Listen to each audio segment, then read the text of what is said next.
Hi all welcome to football arena. കഴിഞ്ഞ മത്സരത്തിൽ Neymar junior നടത്തിയ രക്ഷാപ്രവർത്തനം നമുക്കെല്ലാവർക്കും അറിയാം. പരിക്കും വെച്ചുകൊണ്ട് കളിച്ച നെയ്മർ ജൂനിയർ ഒരു അസിസ്റ്റും ഒരു ഗോളും നേടിക്കൊണ്ട് ടീമിനെ വിജയത്തിലേക്ക് എത്തിക്കുകയായിരുന്നു. പക്ഷേ ഇനിയും രണ്ട് നിർണായകമായ പോരാട്ടങ്ങൾ കൂടി സാന്റോസിന് അതിജീവിക്കേണ്ടതുണ്ട്. ആ മത്സരങ്ങൾ കളിക്കാനുള്ള ഒരുക്കത്തിൽ തന്നെയാണ് നെയ്മർ ജൂനിയർ ഉള്ളത്.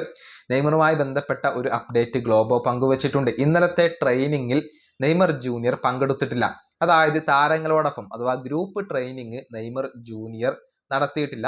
എന്നാൽ ഇന്റേണൽ ആയിക്കൊണ്ടാണ് നെയ്മർ ജൂനിയർ ട്രെയിനിങ് നടത്തിയിട്ടുള്ളത്. അഥവാ ജിമ്മിൽ കുറച്ച് സമയം ചിലവഴിച്ചിട്ടുണ്ട്. കൂടാതെ തനിച്ച് ട്രെയിനിങ് നടത്തിയിട്ടുണ്ട്. താരങ്ങളോടൊപ്പം കളിക്കളത്തിൽ അദ്ദേഹം ട്രെയിനിങ് നടത്തിയിട്ടില്ല എന്നാണ് ഗ്ലോബോ പറഞ്ഞിട്ടുള്ളത്. അതിന്റെ കാരണം നമുക്കെല്ലാവർക്കും അറിയാം. നെയ്മറുടെ ഇടത് കാൽമുട്ടിൽ മെനിസ്കസ് ഇഞ്ചുറി ഉണ്ട്.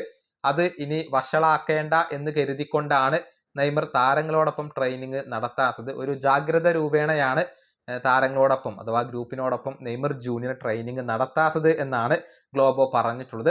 പക്ഷേ അടുത്ത മത്സരത്തിലും കളിക്കാൻ നെയ്മർ ജൂനിയർ തീരുമാനിച്ചു കഴിഞ്ഞിട്ടുണ്ട്. അതായത് ടീമിനോടൊപ്പം നെയ്മർ ട്രാവൽ ചെയ്യും.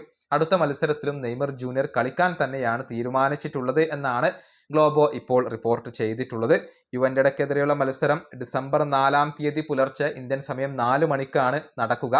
അത് യുവന്റഡയുടെ മൈതാനത്ത് വെച്ചുകൊണ്ടാണ് അരങ്ങേറുക. ആ മത്സരത്തിൽ നെയ്മർ ജൂനിയർ ഉണ്ടാകും.